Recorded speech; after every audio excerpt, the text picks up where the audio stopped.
Bien, ante de todo, muy buenas tardes a todos los presentes.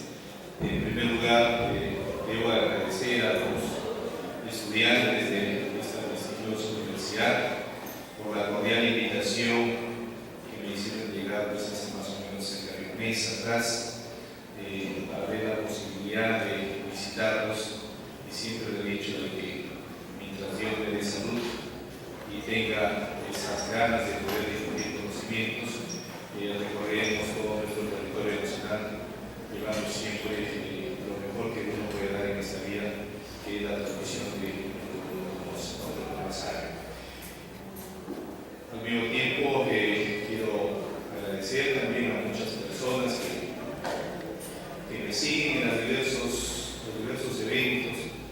Ha sido para mí muy grato ver desde que se traslada desde Chiclayo hasta Cali, en este caso de este evento, como también se ha trasladado de Chiclayo hasta Huancavelica, en Colín, que ha existido en dicha ciudad. En distintas ciudades, creo que a través de las redes sociales es donde se enteran más rápido de los eventos en los cuales uno está participando, y les doy las gracias de verdad. Solo así, creo yo, podemos hacer un Perú distinto. Yo soy un soñador total de que realmente juntos podemos lograr un Perú desarrollado. Siempre lo digo, de que en el momento que yo nací, a los años que tuve el uso de razón, recuerdo claramente pues, que nuestro país era un país en vía de desarrollo. Hoy en día, después de muchos años, seguimos sin el mismo límite de vía de desarrollo. Pero si un día nos ponemos a pensar y todos nos ponemos a trabajar, que es exclusivamente con la juventud, a quienes tenemos que dirigirnos, perfectamente sabemos de que este país lo podemos cambiar. Siempre la inclusión social, que lo dice el gobierno, debe iniciarse con la educación, y la educación tiene que estar al alcance de todos, de tal manera de que no haya privilegios en absoluto, de que unos pueden estudiar y otros no, que unos tengan acceso a información y otros no. De esa manera es lo que yo siempre lo difundo como una filosofía personal de vida, y es lo que practicamos a diario. Muchos de ustedes conocen mi blog, muchos de ustedes conocen el canal de YouTube que tengo, y que gracias a eso probablemente es que hoy en día en países sudamericanos y de unos otros continentes son que nos están siguiendo muy seguido a través del blog y a través del canal de YouTube. Me habían pedido que el día de hoy les haga una exposición, una conferencia acerca del tema del diseño sísmico de edificaciones. Entonces les voy a hacer un recuento rápido, muy práctico. Se han preparado PPTs exclusivos, de tal manera de que quede bastante claro el estado actual de nuestra norma de diseño sismo resistente. Basado en la norma de diseño sismo resistente, hacia dónde nos dirigimos, qué es lo que queremos como normativa nuestra para mejorarla, para ampliarla, como tal. No podemos decir que es una norma mala de ninguna manera, es una norma que constantemente tiene que ser actualizada. Entonces con esta palabra vamos a iniciar pues la presente conferencia, el tema diseño sísmico de edificaciones. Ya me han presentado, así es que no vamos a hacer mayor presentación respecto a este tema, ¿no? Siguiente, por favor. Para ello, como estamos dentro del diseño sísmico, debemos de saber hacia dónde nos vamos a dirigir. Perfectamente sabemos o conocemos de que todo se inicia a través de una arquitectura. Sin la arquitectura no podríamos hacer absolutamente nada. Entonces, necesitamos el trabajo conjunto. Cuando yo retorné después de mis estudios universitarios realizados en la Unión Soviética, el trabajo entre ingeniero civil y arquitecto era bastante divorciado. Hoy en día, la calidad de los trabajos nos exige que nosotros debemos de trabajar en forma conjunta. No podemos sentirnos más que arquitectos ni menos que arquitectos. Todos somos profesionales y merecemos un respeto. Por lo tanto, si usted va a hacer un hospital, como proyecto va a tener que trabajar con psicólogos o médicos. No hay carrera mejor que otra. Todas son totalmente del mismo nivel, y depende de la persona cómo nos valoremos para podernos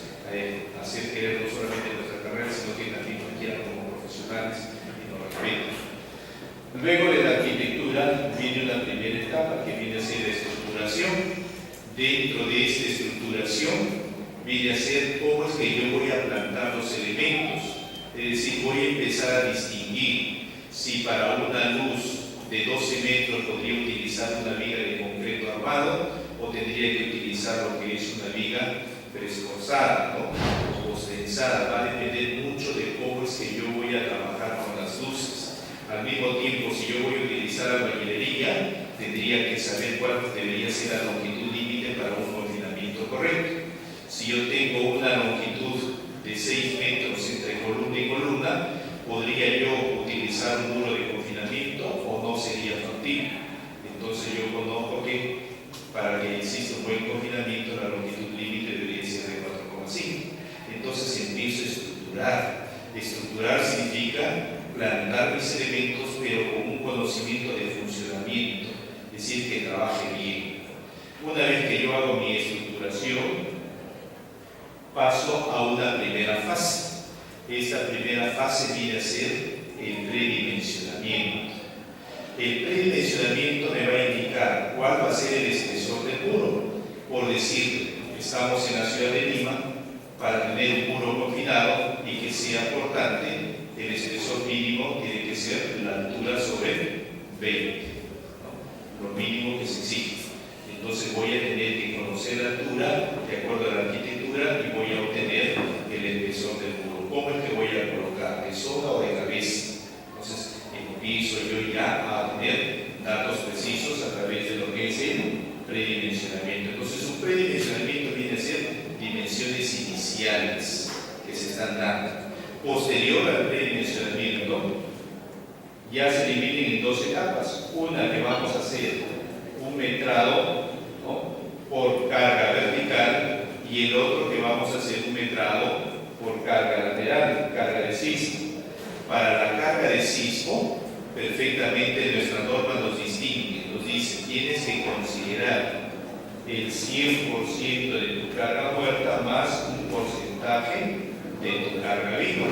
Si usted tiene un hospital, considerará el 50%. Si usted tiene una vivienda, va a considerar el 25%. Entonces tengo que conocer que existe una norma de diseño sismoresistente, la cual es vigente desde el año 2006 y que nos indica que ese porcentaje es el que debemos de tener en cuenta para el metrado. Luego viene una etapa de modelamiento por carga vertical, así como un modelamiento por carga lateral. Siempre lo digo, una losa se comporta como diafragma rígido por carga lateral, de acuerdo a la normatividad vigente. En cambio, por carga vertical, esta misma losa se va a poder comportar como flexible cuando se trata de una losa aligerada. Entonces son dos conceptualizaciones o dos modelaciones que yo tengo que tenerlo en cuenta. No puedo de ninguna manera todo incluirlo en un solo bloque y los comportamientos sean distintos y me distorsionan los resultados. Después de ello yo hago un análisis tanto por carga vertical como también hago el análisis por sismo. Una vez que yo he realizado mi análisis, hoy en día todos conocemos y todos manipulamos lo que son softwares, ¿no? Los softwares más especializados en nuestro país o los más comerciales, estamos tratando de distinguirlos, el SAP 2000, el ETAPS, como software estructurales en identificaciones. Hay muchos más, no hay ningún software que sea mejor que el otro, todos son muy buenos y lo que depende es mucho de la persona que lo va a manipular, quien está haciendo la modelación, quien está haciendo netamente el ingreso de la data para luego saber interpretar. Entonces tengo resultados por carga vertical y por carga lateral. En la carga vertical debo de controlar porque yo no puedo tener resultados si me quedo ahí. Entonces tengo que controlar qué tipo de controles yo puedo hacer por carga vertical, lo que es capacidad portante y lo que son asentamientos. Los asentamientos van a tener que ser el asentamiento tolerable, asentamiento diferencial, lo que yo tengo que comprobar, y la resistencia misma del terreno. Y por carga lateral, yo voy a comprobar en la norma de diseño sismoresistente nos indica las derivas que yo tengo que comprobarla para cada uno de los tipos de edificaciones. Entonces, desplazamiento lateral, en pocas palabras.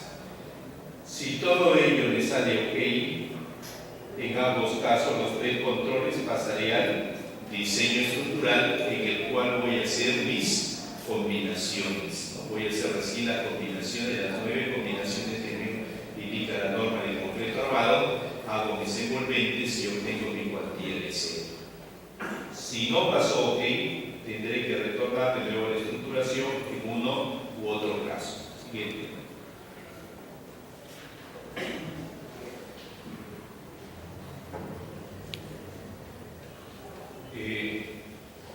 Entonces, en el control de desplazamiento lateral vendría a ser esto. Y ahí ingresamos a la parte sísmica. Tengo mi edificio en estado estable. Luego, lo que nos indica la norma es que podemos hacer 3 tipos de análisis. Primero, puede ser un análisis estático. Segundo, puede ser un análisis dinámico espectral. Y tercero, puede ser un análisis dinámico tipo histórico. Son 3 tipos de análisis que yo podría hacer. Pero todos ellos lo que me van a producir o me van a generar van a ser desplazamientos laterales en la dirección que yo estoy orientando el sismo. En este caso, voy a hacer con fuerza equivalente al nivel de entrepisos. Sismo 1, que la fuerza aplicada, segundo piso y tercer piso. Se desplazó, desplazamiento 3, 2 y 1. Y la norma nos dice, tienen que controlar las derivas, los desplazamientos laterales. La diferencia de desplazamiento de 2 pisos consecutivos entre la altura del piso viene a ser menor a un valor. Ese valor es normativo y nos da la norma para evitar la pérdida de estabilidad. Entonces, estos factores es exclusivo para evitar la pérdida de estabilidad. Cuando se pierde la estabilidad, el edificio va a empezar a agrietarse y ya no recupera su posición. Como no recupera su posición, siguen los daños hasta que llega al colapso. En cambio, sí tiene esa etapa de recuperación, por lo tanto no ha perdido su estabilidad. En consecuencia, la norma lo que trata es evitar la pérdida de estabilidad con el desplazamiento lateral. Si se trata de concreto armado, tendríamos 7 por 1000. Si se trata de albañilería, 5 por 1000. Muros de ductilidad limitada, 5 por 1000. Es decir, diferencia de desplazamiento. Pero estos desplazamientos, la norma también nos indica, tienen que ser denominados reales, no pueden ser denominados elásticos. Cuando yo voy a usar el software, lo que voy a obtener es un desplazamiento elástico. ¿Cómo lo voy a convertir en un desplazamiento real? Muy simple, nos indica 3/4 del factor de reducción sísmica R. R es igual a 8 cuando es un sistema complicado de concreto armado, 7 cuando es dual, 6 cuando son muros estructurales, 4 cuando es muro de utilidad limitada. En fin, tenemos valores específicos en nuestra norma. Ingresamos a una moderación siguiente. Si hablamos de sismo, tenemos que entender que los nudos que se van a unir, columnas y vigas, deben de trabajar como los denominados nudos rígidos, que implica que la deformación que se tuvo antes del sismo tiene que ser la misma deformación en ángulo que post-sismo. Por lo tanto, si yo tuve 90 grados acá, post-sismo por la deformación tiene que continuar los 90 grados.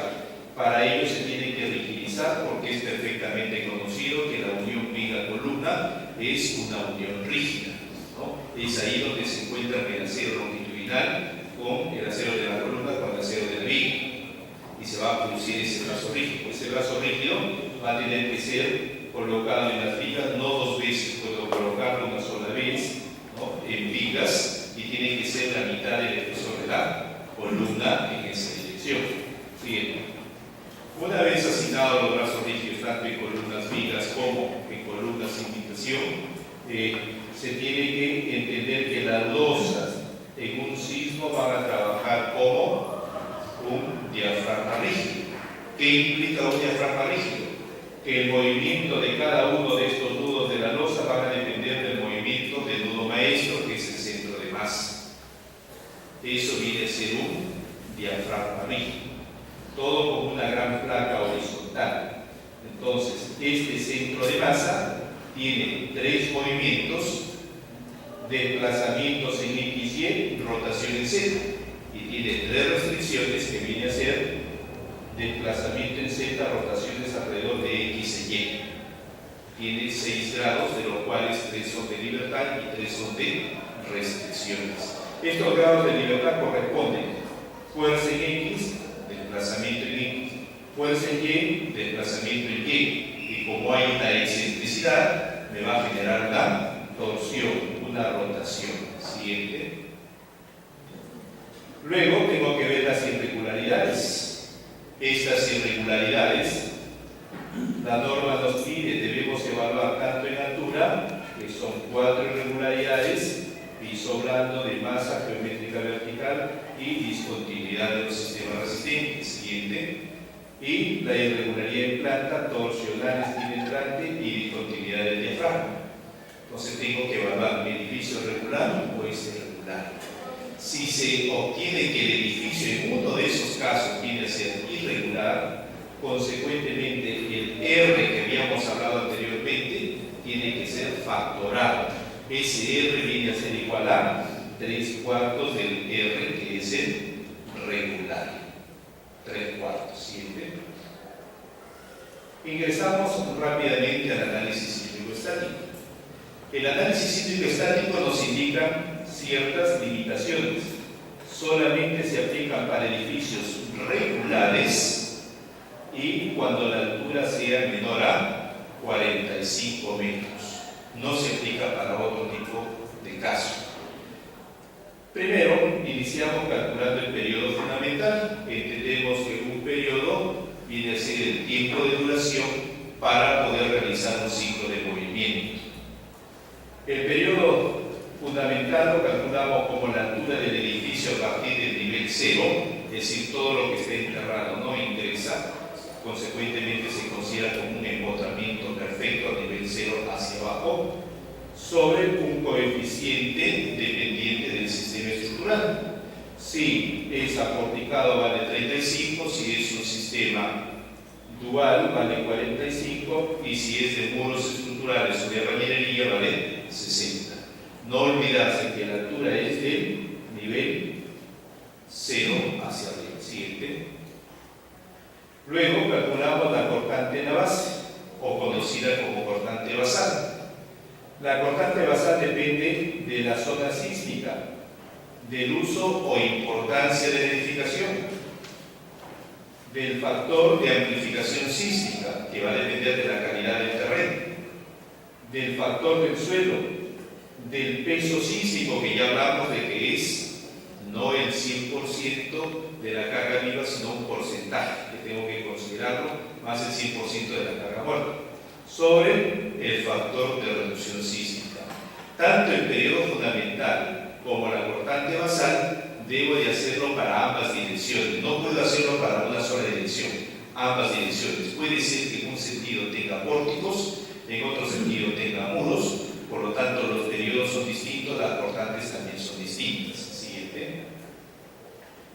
Nuestro país está dividido, como es conocido, en 3 zonas.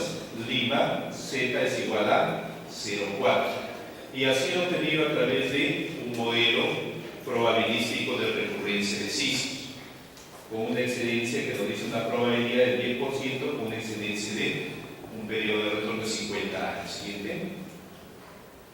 En cuanto al uso, también están divididos. Si es esencial, U vale 1,5, si es importante, U vale 1,3 y si es común, U vale 1. Ahí tenemos los factores de importancia de uso. Siguiente. Siguiente. En cuanto al coeficiente de amplificación sísmica, el coeficiente de amplificación sísmica depende del periodo de vibración del suelo. Si yo tengo un suelo rígido, el periodo de vibración es de 0,4. Tengo que recordar que mi periodo fundamental no debe de ser igual al periodo de vibración del suelo, para evitar esos efectos de resonancia que podrían existir según el análisis estático. Si es un suelo intermedio vale 0,6, flexible vale 0,9, así se clasifica en la norma 3 tipos de suelos. Y T viene a ser el periodo fundamental. Este valor de C tiene que ser menor a 2,5. Si es mayor a 2,5, asumo su valor mayor, 2,5. Si es menor que 2,5, asumo el valor indicado. Siguiente.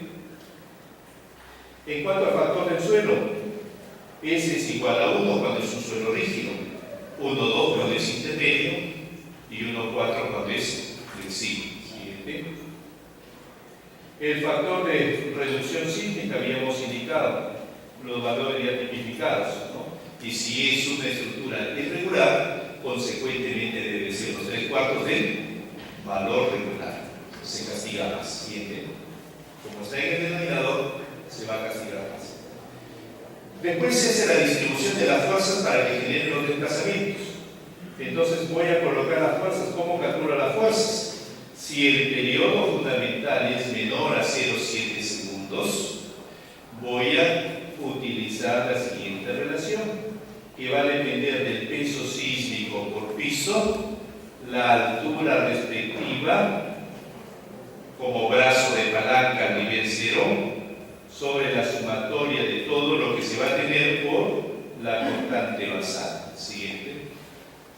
En el caso que el periodo fundamental sea mayor a 0,7 segundos, cambia. Nos piden que debemos agregar una fuerza adicional en el último nivel. Para agregar esta fuerza adicional, lo calculamos por esta relación. Fuerza adicional 0,07, el periodo fundamental por la cortante basal. Y tiene que ser menor o igual a 0,15 la cortante basal. Y cuando vamos a distribuir las fuerzas, vamos a utilizar esta relación donde acá ya no es la cortante basal, sino menos la fuerza adicional. En pocas palabras, la suma de todas las fuerzas sísmicas va a ser la cortante menos la fuerza adicional, y en el otro caso la cortante basal. Siguiente. En cuanto a la torsión, hay una mala interpretación a veces respecto a la norma, ¿no? Y se piensa de que